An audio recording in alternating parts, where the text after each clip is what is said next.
କିଛି ଟକ୍କର ନାହିଁ ଏଠି। ଏଠି କେବଳ ଲୋକସଭା ପାଇଁ ଟକ୍କର ହେବ, ଯେଉଁଟା ଆମେ କହୁଛୁ ଏମ୍ପି ଭୋଟ୍। ଏମ୍ପି ଭୋଟ୍ରେ କାହିଁକି ଟକ୍କର ହେବ? କାରଣ ବରିଷ୍ଠ ଲୋକମାନେ ଅଛନ୍ତି, ପୂର୍ବତନ ଏମ୍ପି, ତଥାପି ଚଳଚ୍ଚିତ୍ର ତାରକା, ବଡ଼ ବଡ଼ ସେଇ ଅନୁସାରେ ଏଥର ବିଜେପିର ମୁଖ୍ୟ ଫୋକସ୍ ହେଉଛି ଏମ୍ପି ଭୋଟ୍। କିପରି ମାନେ ଆପଣଙ୍କ ନରେନ୍ଦ୍ର ମୋଦି ଭାରତର ପ୍ରଧାନମନ୍ତ୍ରୀ ତୃତୀୟ ଥର ପାଇଁ ହେବେ, ତାଙ୍କର ମେନ୍ ଫୋକସ୍ଟା ସେଠି। ତେଣୁ ସେମାନେ ସବୁବେଳେ ଏମ୍ପି ଭୋଟ୍ ଉପରେ ନିଶ୍ଚୟ କଡ଼ା ଟକ୍କର ହେବ।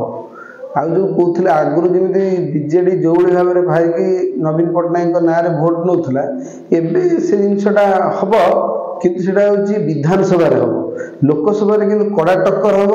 ଏବଂ ମୋର ଅନୁମାନ ହେଉଛି, ମୁଁ କ'ଣ ସମସ୍ତେ ବି ଆପଣମାନେ ଜାଣିପାରୁଥିବେ, ଏଥିରେ କଡ଼ା ଟକ୍କର ନିଶ୍ଚିତ ଭାବରେ ହେବ ଏବଂ ଉଭୟ ଦଳ ପାଖାପାଖି ସମାନ ଭାବରେ 8-10 ହଉ 10-10 ହଉ ଏଇଭଳି ଭାବରେ ପାଇବେ। କିନ୍ତୁ ପୁରା କ୍ଲିନ୍ ଚିଟ୍ କେହି ନେଇଯିବେ, ଯେମିତି ଆଗରୁ ନବୀନ ପଟ୍ଟନାୟକ ନେଉଥିଲେ, ସେଭଳି ଆଉ ଏଥର ପରିଲକ୍ଷିତ ହେବ ନାହିଁ। କାରଣ ଆପଣଙ୍କର କେନ୍ଦ୍ରାପଡ଼ାରେ ଆପଣଙ୍କର ବୈଜୟନ୍ତ ପଣ୍ଡା, ସେ ଜଣେ ବଡ଼ ଲିଡର, ବିଜେଡ଼ିରେ 2 ଥର ଏମ୍ପି କ୍ୟାଣ୍ଡିଡେଟ୍, ଆଉ ଥରେ ଆର ବର୍ଷ ଅନୁଭବଠୁ ସେ ହାରିଥିଲେ, କିନ୍ତୁ ଏଥର ସେ ବହୁତ ଫାଇଟ୍ ଦେବେ। ସେଇଟା ବି ହାର ଜିତ୍ ଗ୍ୟାରେଣ୍ଟି କିଛି ନାହିଁ। ଆପଣଙ୍କର ସେଇଭଳି ରହିଲା ଭୁବନେଶ୍ୱରରେ ଆପଣଙ୍କ ଅପରାଜିତା ଷଡ଼ଙ୍ଗୀ, ସେଠି ଆପଣଙ୍କର ସୁର ରାଉତଙ୍କ ପୁଅ ମନ୍ମଥ ରାଉତରାୟ ତାଙ୍କୁ କଣ୍ଟେଷ୍ଟ କରୁଛନ୍ତି, ସେଠି ବି ଖୁବ୍ ଫାଇଟ୍ ହେବ।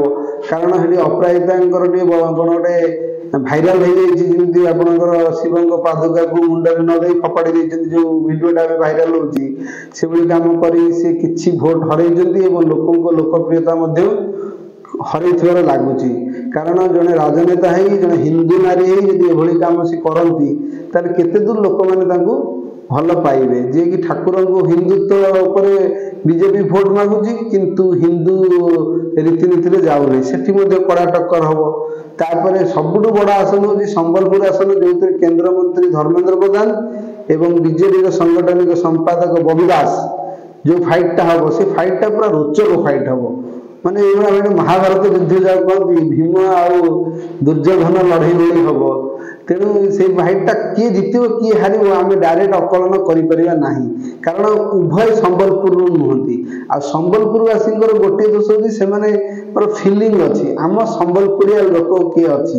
ତେଣୁ ଯଦି ସମ୍ବଲପୁରିଆ ଲୋକ ଏଠି କେହି ନାହାନ୍ତି, ତେଣୁ ଏଠି କଂଗ୍ରେସର ଯେଉଁ ପ୍ରାର୍ଥୀଟି ଅଛି ସିଏ ବାଜି ମାନେନି ଦିଅନ୍ତୁ ତ। କାରଣ କଂଗ୍ରେସ ଯେଉଁ ଗୋଟେ ସିଟ୍ ଜିତିବ କି 2ଟି ସିଟ୍ ଜିତିବ, ମୋତେ ଲାଗୁଛି ସେଇଠି 2 ଜଣଙ୍କ ମାଡ଼ରେ ଇଏ ଫାଇଦା ଉଠେଇଦେବନି ତ। ଅବଶ୍ୟ ସେଟା ହେବ ନାହିଁ, କିନ୍ତୁ କିଛି ରାଜନୀତିରେ କହିହେବନି, କେତେବେଳେ କ'ଣ ହେବ କିଛି କହିହେବନି। ଏମିତି ବେଳେ ଗୋଟେ କ୍ୟାଣ୍ଡିଡେଟ୍ ଜିତି ଯାଆନ୍ତି, ଯେମିତିକି ତାଙ୍କର କିଛି ନାଁ ଗନ୍ଧ ନଥିବ, କିନ୍ତୁ ସିଏ ବେଳେବେଳେ ଲକ୍ ଫେଭର କରିଯାଏ, ସେମାନେ ଜିତିଯାଆନ୍ତି। ସେଇଭଳି ଭାବରେ ଆଗକୁ ଧୀରେ ଧୀରେ କ'ଣ ହେଉଛି ନ୍ୟୁଜ୍, କିନ୍ତୁ ଏଥିରେ 100% ଜନମତ ଆପଣଙ୍କ ନରେନ୍ଦ୍ର ମୋଦି ହେଉଛନ୍ତି ଭାରତର ପ୍ରଧାନମନ୍ତ୍ରୀ ହେଉଛନ୍ତି, ଏଇଟା 100ରୁ 100 ଦେଖିବେ ଠିକ୍ ହେବ।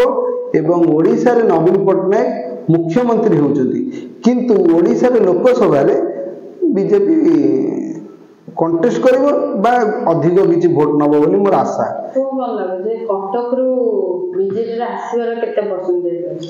କଟକରୁ ଆସିବାର କାହିଁ ବିଶେଷ ଲାଗୁନି। କାହିଁକି ନା ସିଏ ଯେଉଁ କଟକରୁ ଯେଉଁ କ୍ୟାଣ୍ଡିଡେଟ୍ ଦେଇଛନ୍ତି, ସିଏ ହେଉଛନ୍ତି କିଏ ଆପଣଙ୍କର ବିଜେଡ଼ିରୁ ବିଜୟ ହେଇଥିବା କ୍ୟାଣ୍ଡିଡେଟ୍, ସିଏ ଭିତରେ ଆସିଛନ୍ତି ଫେରେ ବିଜେପି କି।